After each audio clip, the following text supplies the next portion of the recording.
You are listening to That Hoarder Overcome Compulsive Hoarding.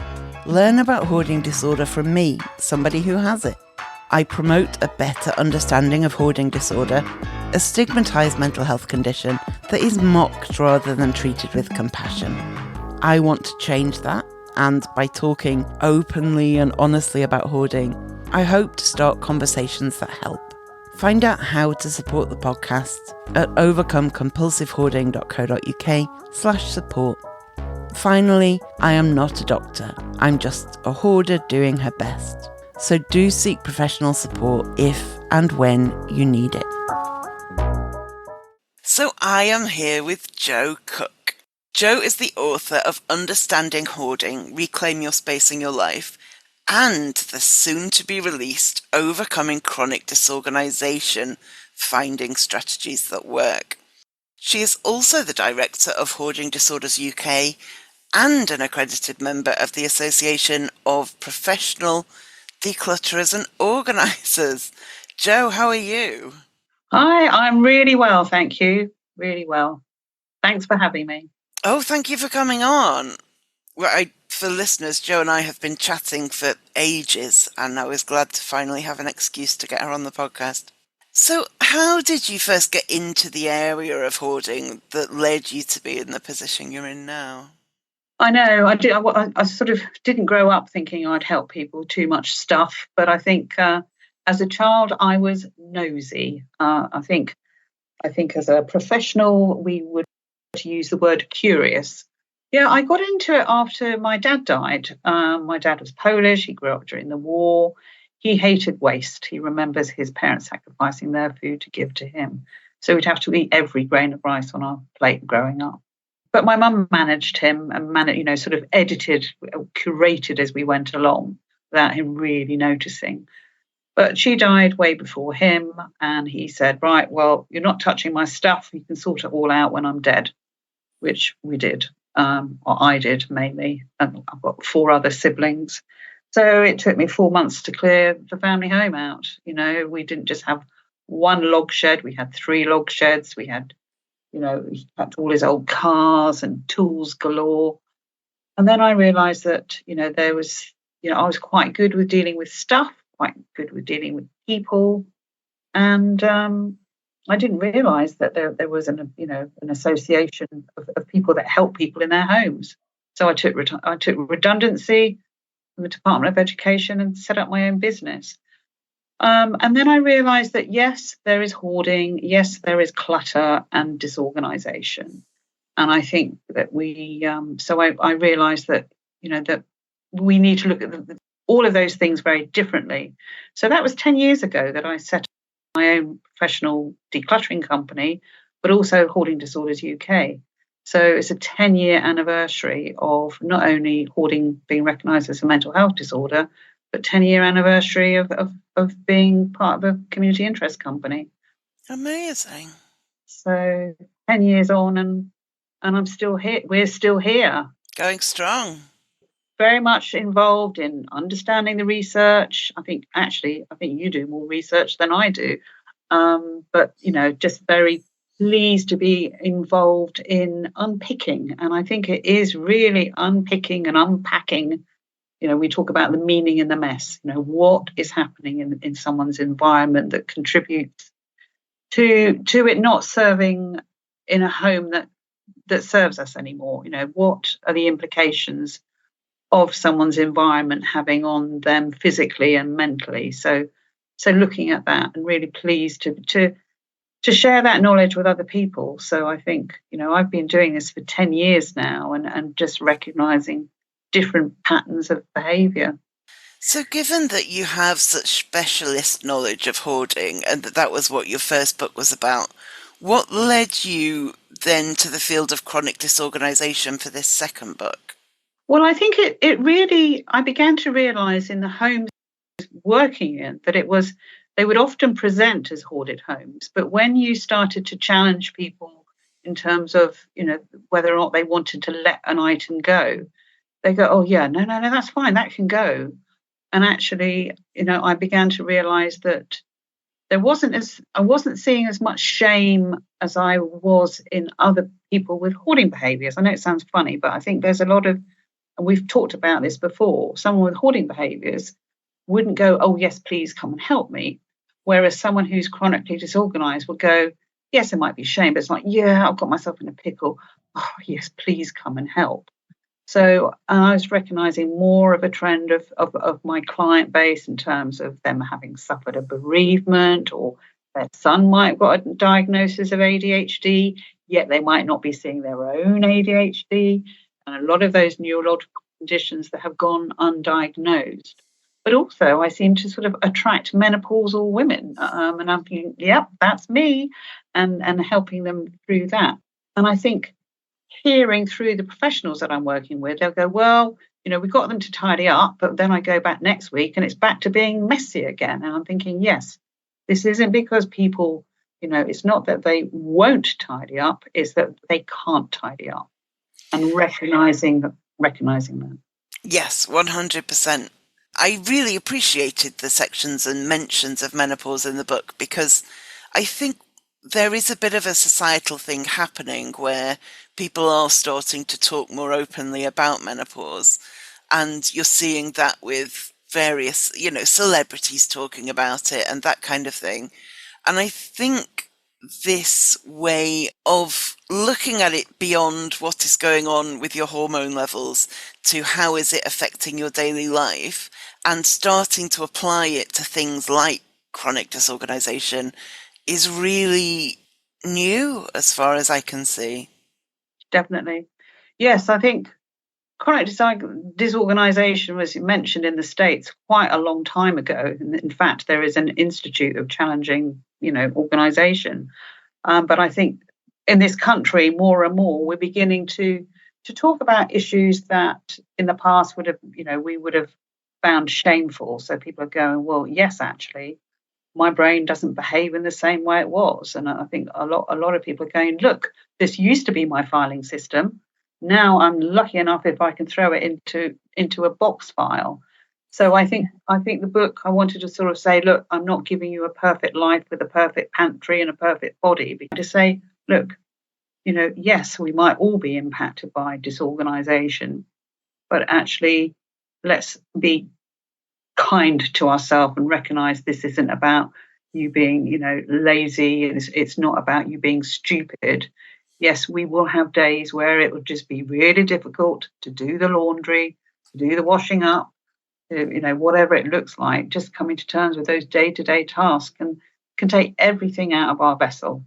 So chronic disorganization often involves clutter, but also other aspects of life as well.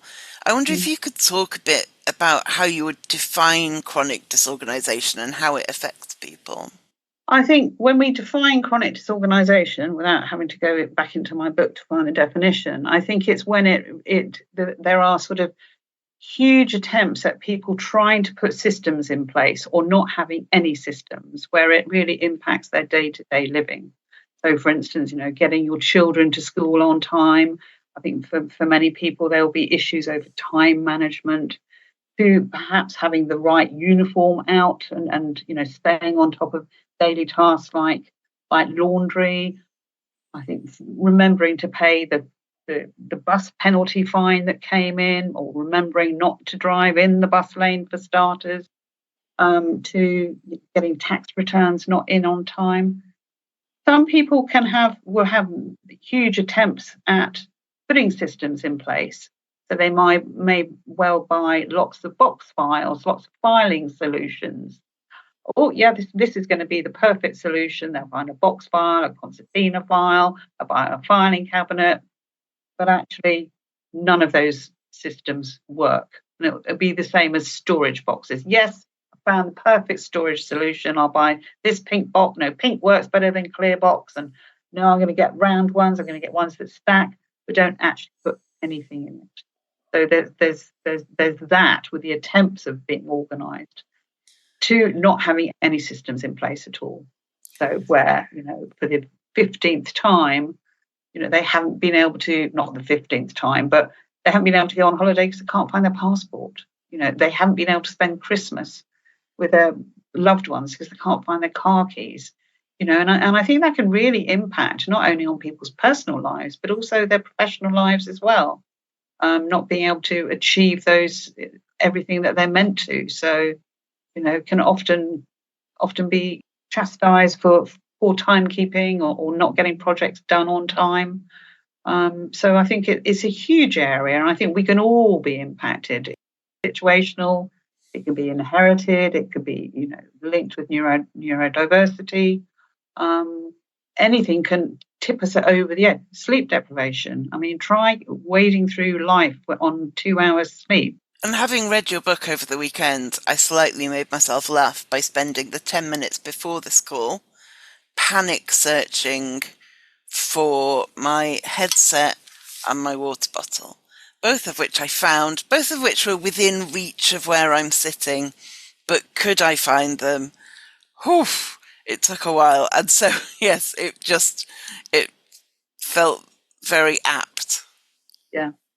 And I think there are days when we just feel like, we can't get our act together, and I think that is that's our brain. There's so much going on that we need to just calm the chatter down in our head to be able to go, right, okay, I can do this, whatever that looks like.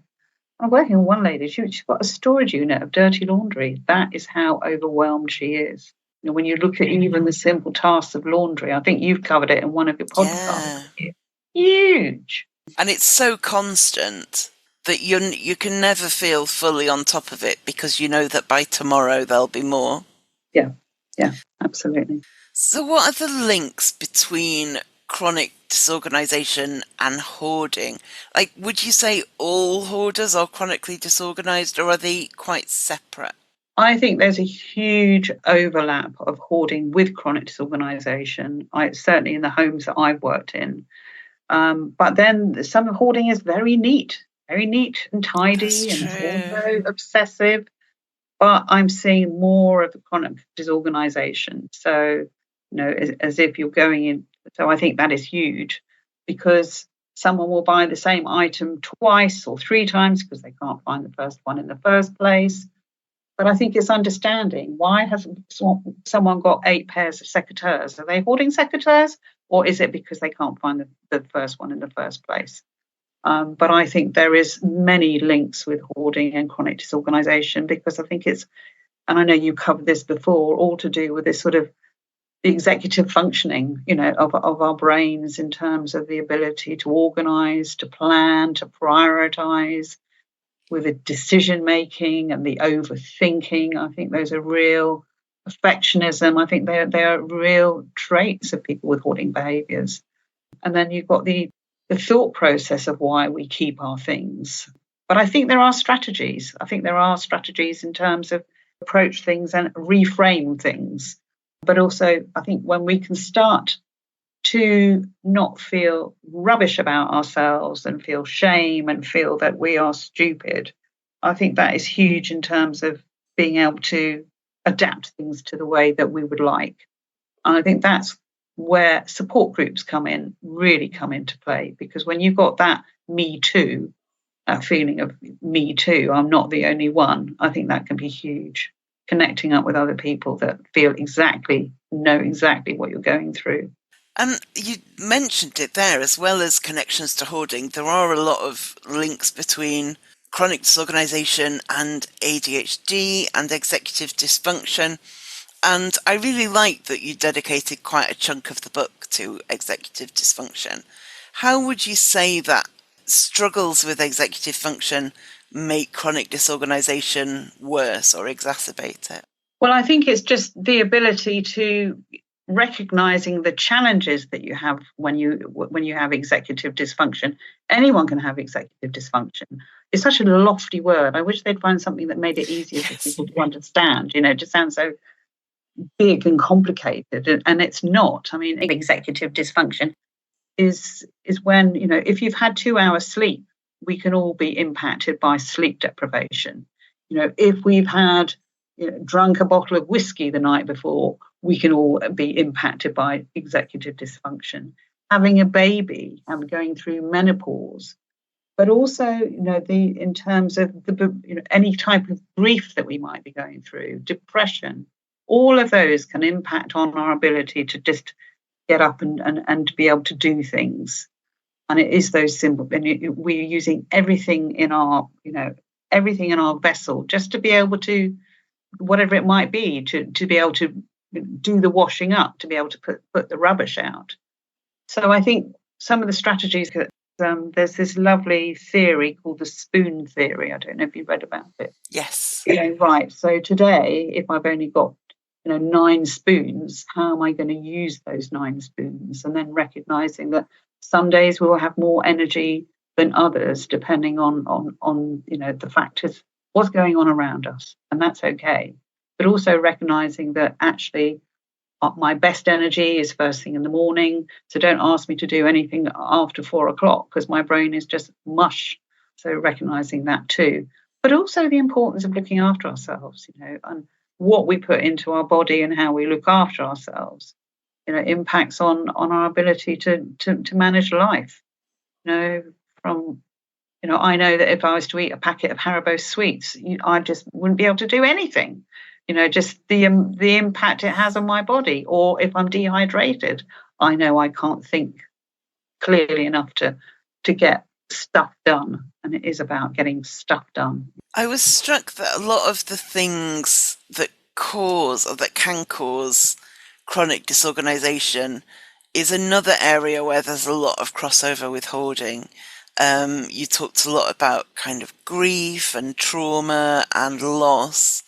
What role do you think those kinds of things have in chronic disorganisation and hoarding? I think they're huge. I mean, I talk a lot about COVID and the impact that had on us.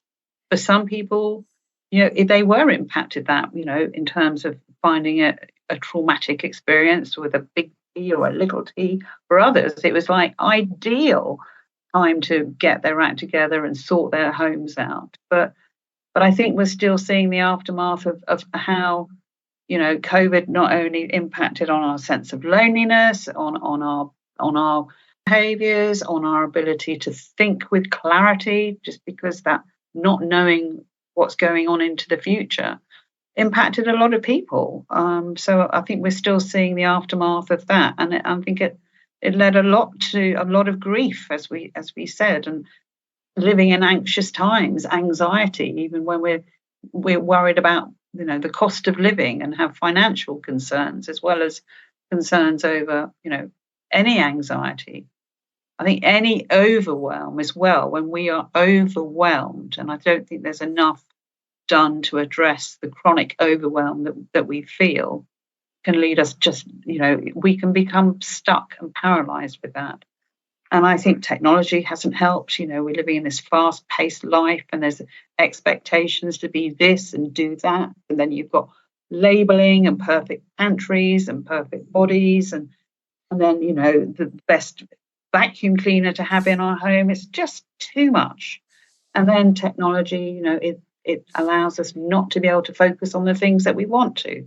So we flit. We find it really difficult to stay focused on any task. So I think one of the tips I gave, and I still think it's a huge one, is the body doubling. I think body doubling with someone on any task, whether it's maintaining your home or doing a difficult email. I think just having someone alongside you, just being that quiet cheerleader, can be huge.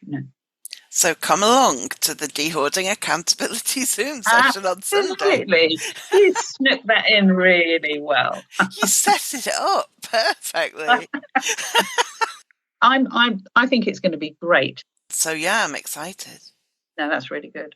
But yes, I think body doubling on certain tasks can be huge. And then not looking at, look at the challenges. Don't look at things that are weaknesses. That kind narrative, I think, is really important. This podcast started as an outlet for myself, but 200,000 downloads later, it's somehow become much more than that to a lot of people. I hear from people that me talking about my experiences and interviewing specialists and experts is helping them too. Hearing those stories makes the time and cost absolutely worth it. But if you want to help to ensure that the future of the podcast is sustainable, you can donate to help with costs. To send a one-off or recurring donation, just go to overcomecompulsivehoarding.co.uk/donate. Thank you. You mentioned there about kind of flitting from one task to another, which I can certainly relate to. And two of the things you talk about in terms of ways to manage chronic disorganisation are sustained attention and goal perseverance, which seem to be quite related to each other to me, and also seem to be something that a lot of listeners will struggle with. How can we improve our sustained attention and goal perseverance? Sustained attention, just staying on track, staying on task. Again, that body doubling can help, because no, we just got one more page of this form to fill in. I think that, but I was working with a client the other week. She had Mozart blasting through the house, and actually there's something called the Mozart effect. I don't know if you've heard of it. I've heard of it. I don't know what it is, but I've heard the words. There's certain music that has been suggested, or researchers say can be really add to being productive. So you'll find it again. It's finding a rhythm. So there are bits of Mozart that you will get into a rhythm on, and then that can keep you on task. But I think sometimes sustained attention is actually eliminating all the distractions. So I think sometimes people, because I can see my clients that they're looking at this, and then they're down a rabbit hole of looking at Chinese takeaways when they're meant to be sorting out sewage issues with Thames Water. So I think it's learning to put your blinkers on in a way to go, right, when I get to this, then I can have a cup of coffee. So really chunking things down, and I think that's when you can stay on task, knowing that if I just do this for this amount of time, then I can go and watch some snooker afterwards, and that's my reward system in place. So I think, yes, sustained attention is huge, but recognizing when you're getting distracted or it's too much, chunk it right down. Yes, because you can't expect to have 8 hours of sustained attention on one, there's realism involved, isn't there? Absolutely. Yeah, there is. So I think just saying, right, I'm just going to do 10 minutes of this and then give myself a break, rather than, if you were to say, right, I'm going to do all my filing on Bank Holiday Monday, you're never going to want to do filing again. And you're going to dread every bank holiday, because you remember the time that you did filing all at bank holiday. Just break it down, chunk it right down. Goal perseverance, I think, if the goal is strong enough, and we always talk about, it's not the motivation, because I think, I think it was Jan that mentioned motivation can be fickle. Yeah. I think it's understanding that actually the goal has got to be strong enough to be able to stay on it. So that create that vision, but bear in mind that, it's nothing to do with being consistent. It's nothing to do with discipline, but it's looking at make sure that the goal is there and strong enough. And I think when the goal is big and strong enough, then all of those bits of executive functioning can come into play. And it took me a long time to work out that for me, having a goal of a clear home that friends come round to is too far and too big, and I can't equate what I'm doing today with that. And so for me, a mixture of short and medium term goals work better than the big one. And for somebody else, it may be the opposite. They can't be bothered with a short term goal, but having the big goal in mind is what they need. But I think there's so much emphasis on what do you ultimately want that it took me a while to realize that for me, I have like an image of what I ultimately want, but that isn't what I need to be focusing on the day-to-day. Yeah, exactly. So again, it's going back to those, and I still believe in those SMART, it's got to be specific, it's got to be measurable, achievable, realistic. But I love the 3 T's: timely, tangible, and tiny.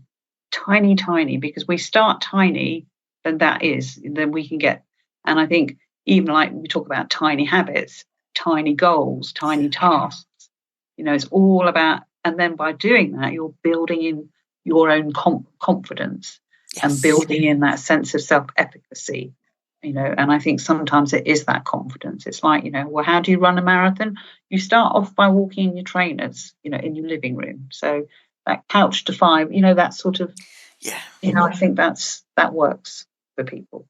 Yeah. But we're all motivated in different ways. There's no set, right, we've got to do it this way. There's so many self-help books out there. I mean, there's thousands of them, but I think it's, find your internal goal and see what that looks like. But there's no right or wrong way of being able to achieve what we want to do, but it's finding our own method and not beating ourselves up, if it's not done in the way that we originally thought it might do. You're going to get blips along the way, ride the blips, and high tides and low tides. And your goal might not be what people expect your goal to be, and that's also fine. You might have different priorities to what the world expects your priorities to be. But if you're working towards something better, that's always a good thing. Yeah, definitely. So in the book, you identify a lot of different types of procrastinators. Yes. I won't ask you to list them because there are dozens. I thought they were great. They were amazing. And so I wondered if you wanted to, pick a couple and talk us through a couple that apply a lot to people who are chronically disorganized or who hoard. Yeah. Well, I like one of them, yes. So the lovely Janie contributed these to my book, and she's a coach. I love the one distracted procrastinator. We talked about sustained attention just now. So in distracted procrastinators, even though they may have clear goals and intentions, the bright shiny object syndrome takes over. It could be interruptions from others, or distracting thoughts, or Instagram rabbit holes. I think we talked about rabbit holes. They get, or rather allow themselves to be pulled away because there are so many better things to be doing other than what really needs to be done. So I think that's one of them. Dopamine deficient procrastinators. Again, I like that one. These procrastinators are on an unconscious quest for a dopamine hit. While doing what they need will give them that. It's not now. They need it quicker. And I think I see that a lot in the clients that come to support group that I've worked with, that email us all. But yes, I think we can all procrastinate, can't we? We want to be going out to play, not working. And I think people procrastinate over things that they deem are work. Yes. Can you explain the PACE approach? PACE standing for playfulness, acceptance, curiosity, and empathy. Yes, so Donna talked about that. And I think it is around, again, exploring and being curious about our own behaviours. So I asked Donna to write about this. So the PACE, we talk about playfulness, and I think it's understanding that shame and joy cannot share the same space. So actually, I think if you can bring playfulness into certain situations, I think that can be really helpful. So we talk about that in the book, and I think it's, again, just being curious about our own behaviours and why we do what we do, or why we put off what we do put off. And again, understanding I think one of the big things that's come up in the whole 10 years that I've been working with people is understanding what our tolerance to stress is. We talk about distress tolerance, and I think that is huge. I think we're all avoiders of something that feels uncomfortable. And I think that is just plays a huge part in, whether it's, decluttering or de-hoarding. I know you like to use the term, or doing those day-to-day tasks, but not looking at them as day-to-day tasks that feel boring, feel tedious. But actually, what I really liked, and I know you interviewed her recently, not calling them daily tasks, but calling them care tasks, Who was the person that you interviewed on that? Casey Davis. That's right. She's brilliant, Katie Davis. So I think understanding that just looking at them as a care task rather than daily task, I think is a huge way to just reframe our approach to our environments. Yeah. And I think also acknowledging that while doing the tasks or getting rid of stuff or any of those things can be anything from uncomfortable to very distressing, also living in a hoard can also veer from uncomfortable to very distressing. So it's not like by avoiding the tasks you're avoiding distress. You're just picking a different distress. Yeah. So if people are listening and they are recognizing themselves in the kind of chronically disorganized people you're talking about, what are a couple of steps you would suggest they start to get more control over their life? I think accepting help or asking for help and actually defining what that help looks like. I think with the best will in the world, people have gone, just itching to go in and make it spick and span and how beautiful. Oh, that feels better. Actually, that can be really disorientating for people. Our nests are all very different. So actually, for someone to come in and unpick that nest can feel quite vulnerable. It's like, what are you doing? So I think asking for help and looking at what help looks like and defining it, I think, is a huge part. But also, and I keep saying that, join support groups. The support groups, join the virtual de-hoarding together. I think they are huge because, as we mentioned before, when we can start to bring the shame down, Brené Brown talks about shame beautifully, then that's when things can start to happen. And I think it's that, well, if you can do it, so can I. And I think being inspired by other people's progress, whether that's, being able to put a hook on the door for your keys where you always know where your keys are, or being able to let go of that radio times from last week. I think accountability and sharing those feelings together with other people is a huge part of moving forward in a positive way. Yeah. And many years ago, I was in a support group for something I was going to say unrelated. Nothing's unrelated, but for something not about hoarding. And it was something that we all felt a lot of shame about this thing and a lot of self-blame and self-recrimination. And there was something very powerful about that process where every week I met with these same people and I could look around the room and go, well, it wasn't her fault and it wasn't her fault and it wasn't her fault and it wasn't her fault. So for it to suddenly, for my bit to all be my fault, it was really stark, the double standard I was applying to myself. And the main thing I got from that group was that I really challenged that belief that I should be ashamed, even though every other person in the room shouldn't be ashamed. And it's hard, when it's that stark, it's hard to maintain that sense of shame. Yeah. Yeah. So, Jo, first of all, how can people find you online? Secondly, how can they find your book and when does it come out? Well, thank you. So, yes, I think the best place of finding me online is my hoarding website, hoardingdisordersuk.org. We're a community interest company. You can just Google Jo Cooke Hoarding. There is another Jo Cooke that comes up that does wedding gowns. I'm not that Jo Cooke, by the way. So I'm the Hoarding Jo. And I'm the Hoarding Jo. And my book is available online. Overcoming Chronic Disorganisation is ready to pre-order.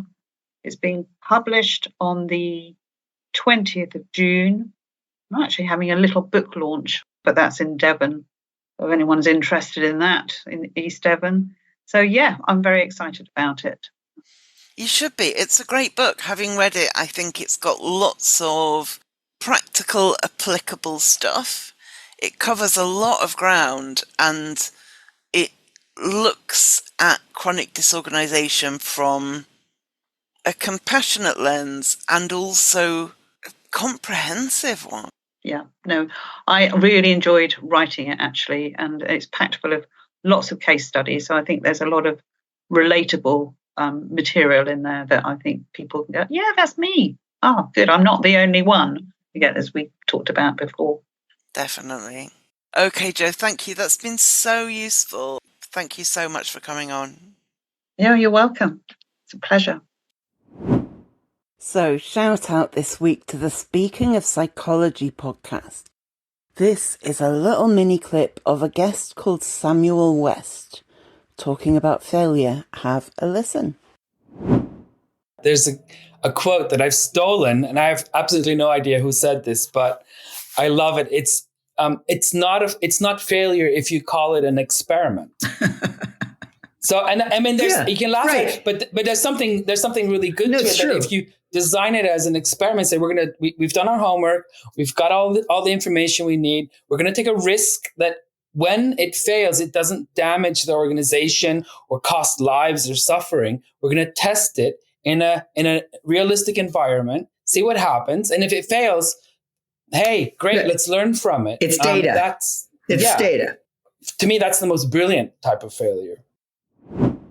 Now, of course, I will link to the Speaking of Psychology podcast in the show notes at overcomecompulsivehoarding.co.uk. And let's try and think of things we're scared of failing at as just an experiment to gather data. Let me know how you get on. Okay, thank you for listening, and I'll speak to you next time.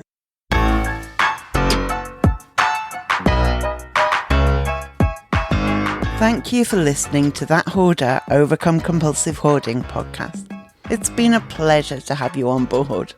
You can find all the links I've mentioned and a transcript of the episode online at overcomecompulsivehoarding.co.uk. To find out more about how you can support this podcast and the overall project, go to overcomecompulsivehoarding.co.uk/support and do subscribe to the podcast so you make sure you don't miss any future episodes.